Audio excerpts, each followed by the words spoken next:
This is the Wheel of Time Spoilers podcast. Your hosts are Seth Jacobson and Patrick Heiler. Chapter 3 of The Dragon Reborn. News from the plane, and her symbol is the snake in the wheel. Darkness shrouded part of the crack, for in one place, the tremors had collapsed a part of the wall against the other side, high up. He stared up at the blackness warily before hurrying underneath, but the slab of stone seemed to be solidly wedged in place. The itch had returned to the back of his head, stronger than before. No, burn me, no. It went away. When he came out above the camp, the bowl was filled with odd shadows from the sinking sun. Moraine was standing outside her hut, peering up at the crack. He stopped short. This is the beginning of Heron Perspective chapter. So is the next, chapter 4 is also Heron Perspective, and he's just walked away from Rand wildly channeling because he doesn't know what he's doing yet. Yeah, shaking down the whole camp and basically making an earthquake and creating a huge amount of power everywhere and just spraying it all over the place. Yeah. And of course, the chapter header is news from the plane. That's because we get our Tinker woman who comes from the plane and delivers news. But also, I always like the snake in the wheel sort of makes me think that there's something to Viren going on. Destiny. Yeah, something's basically pulling Rand. That's what they were waiting for, was this something to happen, and it's about to happen. He lit the fire on the mountain, as Moraine says, and something's going to happen. Gee. Spoiler, it's going to be an attack. Next thing I have is Perrin dropping his eyes because Moraine and Lan know about what he is, and he's still uncomfortable with that. I just wanted to point out at the end of that first paragraph, the itch had returned to the back of his head, stronger than before. Those are the wolves trying to warn him that the Trollocs are coming, and he's ignoring them and shutting them out. Yeah, the wolves trying to talk to him. That happens again and again and again during this chapter, and it gets stronger and stronger, and I'm going to do one of those things where I point it out every time. Okay. No, that's good. Is this one of the first times we hear about an ageless face on Moraine? I feel like before it was always like she was beautiful and like you couldn't really tell her age, but I feel like this is one of the first times we actually see the phrase ageless face. Yeah, I want to agree with Stormblessed there and say surely not, but I don't know if we've ever heard the words before. Just because we're on a new novel, I think maybe it's a phrase he didn't use in the first two, because we only really saw a couple of Aes Sedai. I don't know. Do we hear the term ageless up until now? Did they or say is there just no? like other more vague descriptions? I could be totally delusional about this. Where is Aradia? She's not here tonight. Oh, we'll just have to do this the old-fashioned way and actually look things up. I swear to God, she has a Terangrial in her head that she can just tap into and like read the books instantly. A metal mind? Totally, yeah. Definitely has a metal mind. She's just dumping the knowledge right into her head. Perrin thinks he wishes he could bring himself to ask Moraine what she knows about his talent, the Wolf Brother talent. And I said I must know more than he did, but this was not the time. There never seemed to be a time. No, there doesn't, Perrin, does there? I kind of wanted to highlight that to point out that she really doesn't know anything much more than he does. Not he may know really. more than she does already. That's true. And I think she does steer him a little bit wrong when he encounters Gnome later. Yeah. And that's really when she tells him what he knows. That's when the time comes where he sits down and talks to her. I'll read this little part. Description from Perrin's perspective of what the camp looks like after the Rand-created earthquake. Half a dozen trees lay toppled on the slopes of the bowl, roots ripped out of the earth in arcs of soil. A trail of scrapes and churned ground led down to the stream side, and a boulder that had not been there before. One of the huts up the opposite slope had collapsed in the tremors, and most of the Shinarans were gathered around it, rebuilding it. Loyal was with them. The Ogier could pick up a log it would take 4 men to lift. Uno's curses occasionally drifted down. I enjoy that. I picture Uno's curse just every once in a while. Blood. just like. I also noticed that Min burned a bunch of stew within the earthquake. And she blames like, Rand. She blames Rand, which that's fair. I mean, he did shake the whole ground. So all this chaos happened with the Randquake, but nobody was really badly hurt. It seems like the person that was most badly hurt was the Tinker Woman. Leah. And she got a cut on her face. So it throws a little confusion at you, because you've got this vision that Min says she's going to die. Right. And she's going to have a bloody face when she does. And up to this point, Min's been right. And this sort of throws that, like, wait a minute. And this is early enough in the series, it's possible where Min only might be right sometimes. And so you sort of have to ask yourself, is this going to fail? Does that call into question everything else we've learned about Min's visions? Well, it certainly looks that way, but... But no, of course. It's a red herring. Yeah. And we find out later that, she gets killed in the Trolloc attack. Perrin tries urging Min to leave, and she refuses him. He tries to offer her money, be like, you should probably get out of here. Yeah. This is messed up. And she goes into a little explanation as to why, because Perrin doesn't seem to understand. I really like this story. A story about arranged marriages. Yeah. But at the same time, it gives you a lot of Min's rationale for why she is just not fighting and said, if I'm going to end up loving this guy, let's go for it. Like, let me get to know him. And she knows from her visions that it's going to happen, so she never tries to resist. She grumbles. Oh, yeah, she complains, but that's different from resisting. And that's why there's just no way she's ever going to just ride off on Perrin's dime, because she has made her decision. Yeah. I knew an old Illianer woman once, she said slowly. When she was young, her mother arranged a marriage for her with a man she had never even met. They do that down in Ilion sometimes. She said she spent the first 5 years raging against him, and the next 5 scheming to make his life miserable without his knowing who was to blame. It was only years later, she said, when he died, that she realized he really had been the love of her life. I don't see what that has to do with this, Perrin says. Her look said he was obviously not trying to understand, and her voice became overly patient. Just because fate has chosen something for you instead of you choosing it for yourself doesn't mean it has to be bad. I'm skipping a little. You're a very nice man, Perrin Ibarra, even if you don't understand anything. You know nothing, Jon Snow. You know nothing, Jon Snow. And then we get the running joke where Perrin thinks of the other 2 boys and says, if only they were here, they know about girls. Like, Perrin, you're a great guy, but you're stupid. And then she says a little later, what about you, Perrin? Don't you ever want to go home? Yeah, he's definitely the one who ends up home. He's the king of the Manetheren eventually. Yeah, the only one. All the time, he says fervently. But I do not think I can. Not yet. He says that a lot in the next couple chapters. Not yet.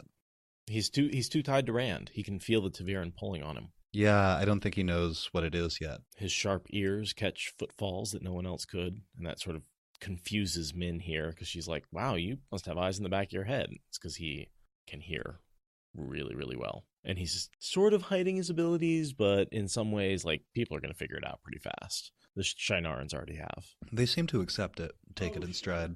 With the coming of the dragon having broken all bonds, the Shienarans are willing to accept almost anything. Yeah, like a guy having way better eyesight than you is not really so crazy. They may also know Elias from the Borderlands. Oh, maybe. Although I don't know if he went back after his eyes turned. I would doubt it. Lan knew Elias. But again, I think before he was a wolf brother. Yeah, I think because when it came out, he was... They attempted to gentle him and he was chased out of the tower. Yeah. Now, gentling me wouldn't have done anything, but I didn't like the idea of it. I always liked that Elias quote, and that's not a direct quote. He was like, I just didn't wanna. Elias is a great character. I wish we could get more of him. Yeah, Ingtar knew about him. Oh, yeah. He mentions that in Great Hunt, when Perrin tells him, the wolves told me. That's how I know. Yeah, I'd love to see Elias and Lan, like, sparring off. I can just see, like, Elias running through the jungle and Lan trying to keep up, and, like, Elias sort of teaching him how to, not the jungle, but the forest. Yeah, I would read an Elias book. I would definitely read an Elias book. Wolf Brother by Brandon Sanderson. You can worry about paying me for that later. Here we get a little bit about Leah falling and hurting herself and then getting healed up. I just want to note here that it does say Moraine's talents were particularly strong in that area, talking about healing. So either she's mentioned that she's a particularly strong healer, but I don't think he has anything to compare it to, so I have to assume that's based on her statements. That's because Min finds herself doubting that Leia could be okay because of the viewing, because of the death viewing. But she just fell and split her scalp during the earthquake, and Moraine healed her. So this is not the incident of the viewing. Right. It just seems that way. Moraine considered her for a moment, serene and dispassionate. You have never been wrong in any reading for me, not one about which I had any way of knowing. Perhaps this is the first time. When I know, Min whispered obstinately. Light help me, I do. Or perhaps it is yet to come. She has a long way yet to travel to return to her wagons, Moraine says. Yeah, she's not going to get that chance. She doesn't return to the wagons, guys. Although both Perrin and Moraine are saying that because they hope that the camp's not going to be attacked. And yet the things they say before they go to sleep is basically, yeah, stay awake, be alert, we're going to get attacked tonight. Yeah. Leia's probably going to die. It's like, I got a really bad feeling something awful's probably going to happen. Okay, good night. Sleep well. That's such a great line. What the hell? Sleep well. Don't let the bed bugs bite or the trolls kill you. What? I like this little part right here, though. Good night, sleep well. I'll probably kill you in the morning. That's another reference. When Moraine says, Leia's weapons may not be the same as yours, but she knew that when she became a part of it. It made me wonder about Leia and what her weapons are. Knowledge. I think what Moraine has asked a group of the Tinkers to stay on the plains to monitor the movements of the Trollocs and the Domani and the Terrabonners and the White Cloaks. Yeah. And so she's passing all of that gathered information back to Moraine, through a network of spies that Moraine has established because she's a crafty blue. Mm-hmm. And the Tinkers are basically informants. I often wonder, what has Moraine done to get the loyalty of Tinkers like that? I mean, she does pay people sometimes. There's that. That's true, but this doesn't sound like payment. This sounds like undying loyalty. Stormblessed is pointing out that they remember the old ways. Mm-hmm. Tinkers serving Aes Sedai. Or perhaps they're also saying she could have healed someone. Next thing I have is Moraine telling the news that Leia brought. A couple paragraphs down. Mistress Leia has the usual news from Almouth Plain, Moraine said. Everyone fighting everyone else. Villages burned, people fleeing in every direction, and hunters have appeared on the plains, searching for the Horn of the Lear. Perrin shifted. The horn was where no hunter on Almouth Plain would find it, where he hoped no hunter would ever find it. With them, that is. She brought different news as well, skipping a little bit there. The White Cloaks have perhaps 5,000 men on Almouth Plain. Uno grunted. That's flamin', pardon, Aes Sedai. That must be half their strength. They've never committed so much to one place before. Then I suppose all those who declared for Rand are dead or scattered, Perrin muttered, or they soon will be.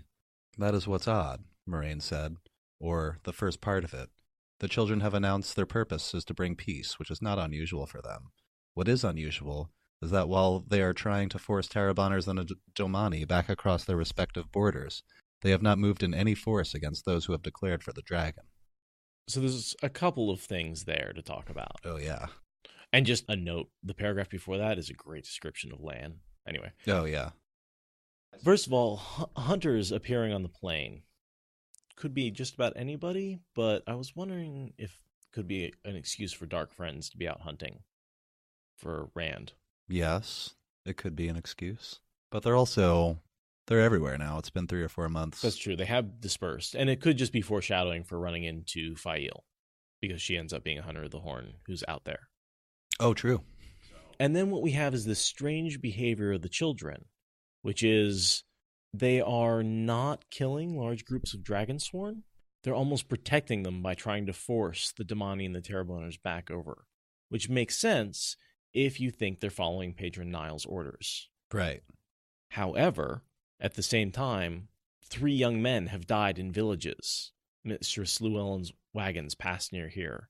But that is Jacob Carradine sending out assassins because of his orders from the Dark One. To have Rand killed. So he's trying to basically do both things, which is appear to be keeping Rand alive and protecting him, while at the same time trying to kill him with assassins. Do you think Carradine has Grey Men under his command? I thought that was the implication here. Yeah. Yeah, they talk about it directly. Mm-hmm. I guess the question is, do I think the Grey Men are under the command of Jacob Carradine, or do we think that's just or someone else? Ishmael on the plain looking?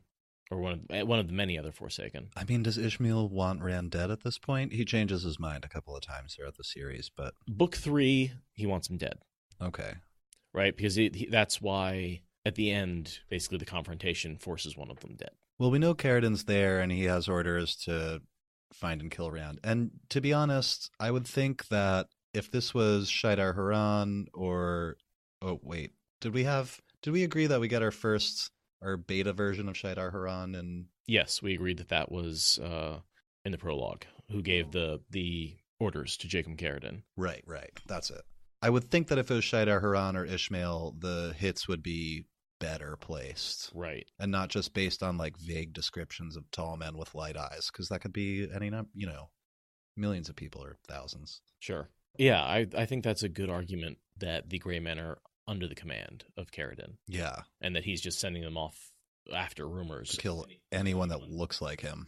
You're right, DT. In the description where Carradin meets with the Myrddraal, it doesn't say that he's extra tall, but we kind of think it's the beta version of Shaidar Haran. He smiles, which is something no other Fades do, and the assumption is that he grows, and it's a lot more talking, and it has a sense of humor. So there's a lot of things going on, but we assume that as the seals break and as the Dark One touches the world more and more, the Fade actually grows larger. Right. So once the fourth seal is broken, we think that Shaidar Haran becomes more powerful. Yeah. Until he eventually sheds his mortal coil and becomes the blackness that Rand encounters during the last battle. Yeah. We do have a quote from Robert Jordan confirming that Fade in the scene was Shaidar Haran. I like it. It was definitely canon. It's not something we're just totally making up. This is based on one of his quotes. We actually didn't know about this. This came out in the last episode from our live listeners. So that was something that we learned. Next thing I have is the conversation between Moiraine and Uno that I liked after the Soulless conversation. And I will point out that was our first mention of Grey Man, the Soulless, that we encounter in the series. That's a new shadow spawn in this book. Not the first Grey Men we encounter, but the first time they're pointed out directly. What do you think the first one we encounter is? In Faldara. The Grey Man in Faldara. Oh, yeah, that's right. But Ingtar only mentions it like offhandedly. He says like a man that you could barely notice. He doesn't say what that is or... Is there the Grey Men who attack the tower, the girls in the tower? Uh-huh. Is that later? Yes. Okay. I don't know how much later. It's one of the reasons they flee to go after the Dark Friends. The Black Ajah, because they're attacked by a Grey Man. Right. And they're like, well, it's not safe here, and we don't know who's a Dark Friend. We might as well go after the 13 Dark Friends that we know about and pursue them. And then the Grey Man is actually killed by Slayer, and then Shiriam cleans it up. Now, okay, here's a question. There's 2 dead Grey Men. Did one Grey Man kill the other Grey Man, and then Slayer killed the second Grey Man? I don't know. Or did Slayer kill them both? I'm not as familiar with that part as... Yeah, so I think the one Grey Man crossbows the other, but then who kills the Grey Man in Shiriam's bed is the question. And the answer to that from the fandom community, I think, was always Slayer. Why does he kill the Grey Man? Because they fail. Oh. Why does one Grey Man kill the other? I don't know. We have to get there. We're not there yet. Yeah. I haven't done an analysis. I don't remember. Let me do some research. We're off topic anyway. Yeah. Everything changes, Moiraine said quietly. And the pattern takes it all in. We must ride on the pattern, not on the changes of a moment. She looked at them each in turn, then said, Uno, are you certain your scouts missed nothing suspicious, even something small? The Lord Dragon's rebirth has loosed the bonds of certainty, Moiraine said I, and there is never certainty if you fight Myrddraal. But I will stake my life that the scouts did as good a job as any warder. It was one of the longest speeches Perrin had ever heard out of Uno without any curses. There was sweat on the man's forehead from the effort. I want to reread that with the curses in place. The Lord Dragon's bloody rebirth has loosed the flaming bonds of certainty, Moiraine says I, and there is a never bloody certainty if you fight those bloody Myrddraal, but I will stake my flaming life that the scouts did as good a job as any bloody warder. That was fun. Goat milk drinking warder. Just bloody and flaming all over the place. That's really all you need. We all may, Moiraine said. What Rand did might as well have been a fire on a mountaintop, any Myrddraal within 10 miles. We think that's really why the attack happens tonight, because the Raven was probably following Leah in, and they were able to figure out at least which direction she was going and get close. And then when Rand lit that bonfire and shook those mountains, that sort of zeroed them right in on where they were. That's the, pinpoint. Min and Moraine do a little talking about the wards that are set. Yeah, this is an interesting thing that I don't... Why can only one ward be set at a time? Do they, like, interfere with each other? Is that the deal? She doesn't say, of course. Moraine doesn't elaborate. No, not at all. But she does say that she can't set two kinds of warding at once. And she has this specific one because she thinks it'll be the most helpful, which is to essentially hide the camp from the eyes of any shadow spawn. Do we think it's completely ineffective, or is it just that they already know where they are, so it doesn't matter? Well, the idea is that they wouldn't be able to see it until they're in it. But if they know where it is, it doesn't matter if they can, because they can just walk into it. Right. The wards I set will hide us from Solus as well as any other shadow spawn, Moraine said. When you are weak as we are, the best choice is often to hide. If there is a half-man close enough to have, well, to set wards that would kill them, if they tried to enter the camp is beyond my abilities. And even if I could, such a warding would only pen us here, since it is not possible to set two kinds of warding at once. I leave the scouts and guards and Lan to defend us, and use the one warding that may do us some good. I mean, she really sort of lays down the law, like, it is not possible. Like, She can't do it. No, yeah, whether it's something she can't do or it's not possible, that's an interesting difference. Oh, well, she says it is not possible to set two kinds of warding at once. But she says setting a ward that would kill them if they tried to enter the camp is beyond my abilities, implying that it is possible to do such a thing, but she's either not powerful enough or not skilled enough in doing such a thing. Leon says I could make a circuit of the camp and just see if anyone missed anything, but Moraine shook her head. If you are needed tonight, my guide-in, it will be here. Her gaze rose toward the dark mountains around them. There is a feeling in the air. Waiting. The word left Perrin's tongue before he could stop it. When Moraine looked at him, into him, he wished he had it back. Yes, she said, waiting. Make sure your guards are especially alert tonight, Uno. There was no need to suggest that the men sleep with their weapons close at hand. Shinarans always did that. Sleep well, she added to them all, as if there was any chance of that now. Waiting to be attacked. That's what they're waiting for. Yeah. Sleep well. Keep your weapons close at hand. Sleep well, Perrin mutters. Lan grabs dinner for them all. Runs back after Moraine. Thought that was a funny little detail in there. Lan stayed long enough to spoon up 3 dishes of stew, then hurried after her. I guess that must be for him, Moraine, and Leah, because Leah is still up resting in the tent. I kind of assumed that it was like 2 for Lan, 1 for Moraine. That's I was thought about that for a second, but I was like, you know what? I bet there's a third person up there. I didn't really put any thought into it. But we know that Lan doesn't eat a ton, so maybe that's right. Yeah, maybe all 3 are for Lan. Who knows? He's a big dude. I have third watch, Uno, Perrin says. The Shinara nodded. Then I will try to take her advice, on sleeping, that is. Others were coming down to the fires, and murmurs of conversation followed him up the slope. Isn't third watch supposed to be the most dangerous? It's like you get attacked at like dawn, basically. Yeah, I think that would be around when that is. Yeah. But I think they get attacked early, like just in the middle of the night here. And then I just have reading us out. I just wanted to make one little point here where he talks about going to sleep in the cold. Yeah. Because that comes up repeatedly in the next few chapters. In the next chapter. That like he's always very, very cold, and what that is he's using the cold to help him stay on the edge of a dreamless sleep so he can get out of it. That's interesting. The nights were cold still, but the cold kept him from sleeping too deeply. He had a hut to himself, a small thing of logs, barely tall enough to stand in, the chinks filled with dried mud. A rough bed, padded with pine boughs beneath a blanket, took up nearly half of it. Whoever had unsaddled his horse had also propped his bow just inside the door. He hung up his belt, with axe and quiver, on a peg, then stripped down to his small clothes, shivering. The nights were cold still. The cold kept him from sleeping too deeply. In deep sleep, dreams came that he could not shake off. For a time, with a single blanket over him, he lay staring at the log roof, shivering. Then sleep came, and with it, dreams.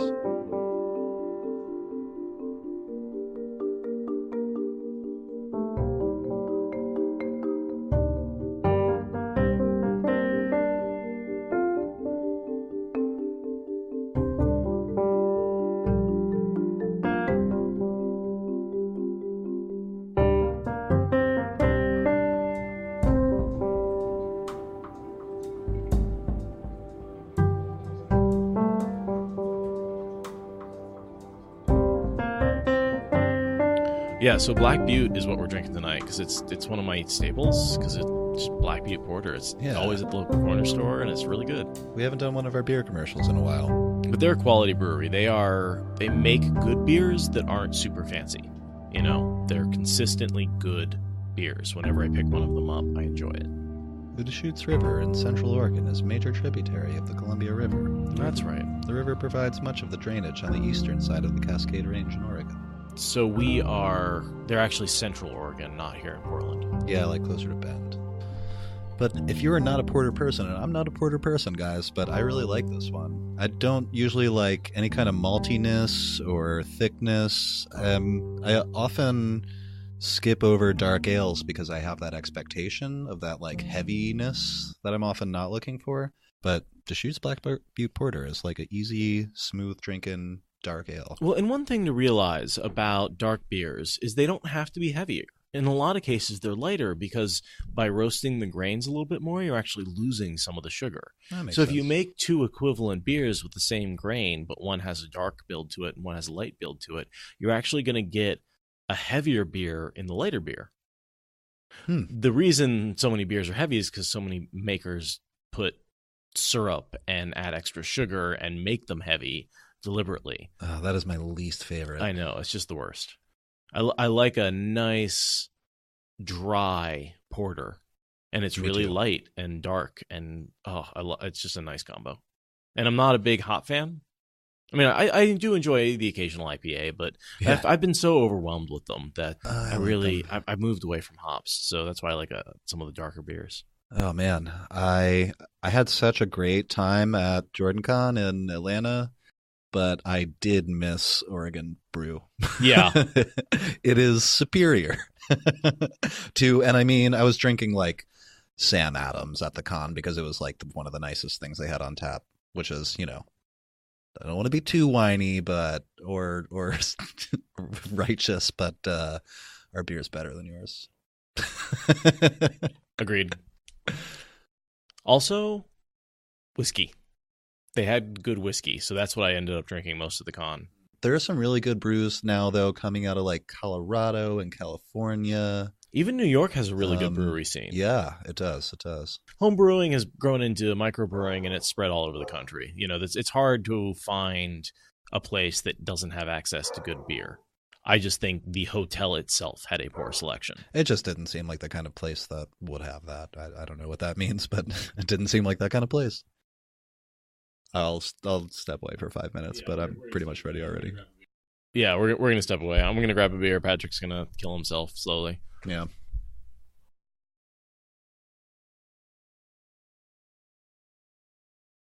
So I got home from the con, and I went to pick Timber up from Jessica's. And she'd been taking care of him for a couple of days. She said, he'd been missing me and stuff. So I was excited to see him. And I go out into the backyard, and he's like running around playing. And I go to step out the backyard, and he looks at me, and he freezes. And he's got this big stick in his mouth. And he walks over to me slowly, turns around, and just lays down in front of me, gives me the stink eye, and destroys the stick, not taking his eye off of me the entire time. He was so pissed. He was like, "Where the fuck were you?" And then the second I turned to him and said, "Hey, you want to get out of here?" He jumped up. His tail started going nuts. He started licking me. He was all excited. It was just, he thought I was going to leave him there. I think he's been left before because he was a dog. So he was really worried I wasn't coming back. But once we got out of there, he was so excited. But he had to destroy a really big stick just to tell me how angry he was with me. But ever since then, he's just been a super cuddly, nestled right in.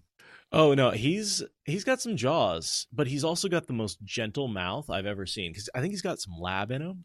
He can pick up just like the most delicate things. He just has the most gentle mouth in the world. He'll take a treat right out of your hand and you won't even feel him take it. Hey, Enigma, it's nice to see you, man. I think this is the first live recording I've seen you in a while. Yeah, welcome back. Oh, Lord of the White. The con was so cool. Yeah, we can talk about the con for a while. Do we want to do a little bit of talking about the con for like the post show? We can. I mean, I feel like we're probably going to end up talking about it a lot anyway. No matter what we do. Oh yeah, I mean, I just want to say it was an amazing experience, and all the people I got to meet there are fantastic, and I think I've made some long-term friends from that weekend. Yeah, you kind of, there's like a sense of nobody really feels like a stranger. Everybody's super friendly. And we've all read The Wheel of Time, so there's like this commonality. It's like basically the environment we get here in the live channel on a much larger scale. Yeah, except and there's in like real life. 500 people. Right. And there's these conversations are going on constantly everywhere. You just turn around and I mean, if you want to talk to someone, you just say, "What's up with the pipe?" And like that's an instant conversation starter anytime, anywhere. Well. And anyone will give you their opinion, I promise you. And then you've got a whole group of people who are coming in because they love Sanderson and are starting to, that seems to be a place that he makes himself available. And so there's a sort of a large amount of crossover going on there, which was exciting for Mistborn as well. Yeah, there were a lot of Cosmere cosplays. Yeah, and there were a good number of people who hadn't read Wheel of Time. Oh, really? Well, they probably just came for all there's tons of Cosmere stuff. Yeah, totally. Yeah, a lot of them were Sanderson fans. Yeah. There's a whole Sanderson, they call it tracks, which is just like, you can just go to Cosmere stuff the whole weekend if you want. The Cosmere is Brandon Sanderson's universe, so he is in the way that, and it's all his novels are connected through the Cosmere. And if you carefully watch his stories, you can find little hints at what's going on in the background story. Yeah, most of his novels, even if they happen on different worlds, they happen in the same universe. So the magic system works in a similar way. There's like a similar. Go read Mistborn. Yeah, it's just a shared universe by Brandon Sanderson across his different worlds. Yeah, if you want to start Sanderson, my reading order recommendation is the Mistborn trilogy, followed by Elantris, and then Warbreaker. And from there, you can pretty much go where you want. But Stormlight's a good one to follow with, and then there's a whole bunch of other little side stories, and then there's a second trilogy in Mistborn with a fourth book coming out in that second trilogy, so that makes it a 4-book trilogy. Oh, well, yeah, kind of. I'm almost done with Alloy of Law now. It's good. It's different, but it's good. If you enjoyed the last 3 books of The Wheel of Time, you will very much enjoy Brandon Sanderson, which is going to include the live stream we did on Sunday and 2 great interviews with Jason Denzel and Wilson. Yeah, who is Wilson, can't remember his last name, Grooms. That's right. Raised with Robert Jordan. They were cousins, but super close. So it was really cool. We did an interview with him. We ran into him at a party at 2:00 in the morning. I think we were both kind of drunk. But yes. So we just like went to a different room and drank out of solo cups. And I asked him some questions, but it was really easy. Thank you for listening to the Wheel of Time Spoilers podcast. Rate us in the Apple Podcast app or support us on Patreon. Is that good enough?